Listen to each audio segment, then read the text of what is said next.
Pernahkah kamu bayangin sebuah rumah berdiri sendirian di tengah jalan raya? Bukan rumah tua yang terlantar, bukan juga setting film fiksi ilmiah, tapi rumah yang benar-benar dihuni, lengkap dengan perabot dan cerita kehidupan di dalamnya, sementara mobil-mobil melaju cepat di kiri dan kanannya. Ini adalah kenyataan yang terjadi di Tiongkok. Rumah seperti ini disebut nail house, dan ceritanya bukan cuma soal bangunan, tapi juga soal keberanian, perlawanan, dan keteguhan hati. Istilah nail house atau dingzihu berasal dari kata paku, karena rumah ini seperti paku yang membandel, susah dicabut, tetap tertancap meski semua di sekitarnya sudah rata dengan tanah. Fenomena ini mulai muncul ketika pembangunan kota di Tiongkok meningkat pesat. Jalan tol, gedung pencakar langit, pusat perbelanjaan, semua butuh lahan. Tapi tidak semua pemilik rumah bersedia menyerahkan tanah mereka begitu saja. Alasan mereka beragam, harga ganti rugi yang rendah, kenangan masa kecil, atau sekadar prinsip untuk tidak digusur begitu saja. Salah satu kisah yang paling terkenal datang dari kota Wenling, Provinsi Zhejiang, tahun 2012. Luo Baogen dan istrinya, pasangan lansia, menolak pindah dari rumah mereka. Pemerintah ingin membangun jalan tol, tapi mereka tidak setuju dengan nilai kompensasi yang ditawarkan.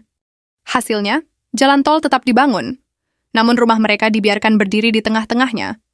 Bayangkan, tidur malam hari sambil mendengar suara truk melintas beberapa meter dari pintu depan. Itulah yang mereka alami. Setelah perhatian media lokal dan internasional, akhirnya mereka mendapat tawaran ganti rugi yang baru, dan rumah itu pun dibongkar. Tapi foto dan kisahnya sudah telanjur mendunia. Kasus serupa juga terjadi di kota lain. Di Chongqing, seorang wanita bernama Wu Ping menolak semua tawaran ganti rugi dari pengembang. Rumahnya satu-satunya yang tersisa di atas tanah yang sudah digali membentuk lubang besar, tempat pembangunan pusat perbelanjaan. Wu Ping menjadi simbol perjuangan sipil di Tiongkok. Wawancaranya tersebar luas. Rumahnya bahkan dijuluki sebagai istana di atas bukit.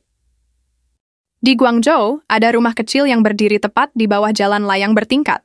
Pengemudi kendaraan bahkan harus memperlambat laju saat melewatinya. Tak sedikit yang berhenti hanya untuk mengambil foto. Pertanyaannya, kenapa mereka begitu keras kepala? Jawabannya sederhana, tapi dalam. Bagi sebagian orang, rumah bukan sekadar tempat tinggal. Ia adalah simbol perjuangan. Tempat anak tumbuh, tempat kenangan keluarga terkubur di balik tembok. Dan ketika ganti rugi yang ditawarkan bahkan tidak cukup untuk membeli rumah baru yang layak, maka bertahan terasa jauh lebih masuk akal. Nail house adalah fenomena sosial. Ia adalah cermin dari pertentangan antara pembangunan dan hak individu. Di satu sisi, negara ingin tumbuh cepat. Infrastruktur dibangun, investasi masuk, kota jadi modern. Tapi di sisi lain, suara warga kecil sering kali tenggelam. Kompensasi yang tidak adil, tekanan sosial, dan kadang intimidasi menjadi bagian dari proses itu. Dan nail house menjadi titik perlawanan kecil yang mengguncang sistem besar.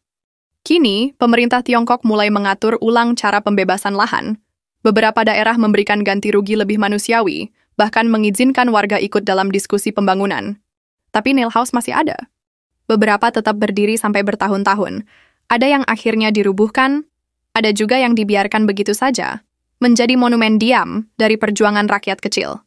Nail house bukan cuma soal batu bata dan semen. Ia adalah simbol tentang keberanian untuk bertahan meski sendirian, tentang mempertahankan hak meski melawan arus besar. Kalau kamu ada di posisi mereka, apa kamu akan tetap bertahan? Atau memilih pergi demi ketenangan? Silakan tulis jawabanmu di kolom komentar.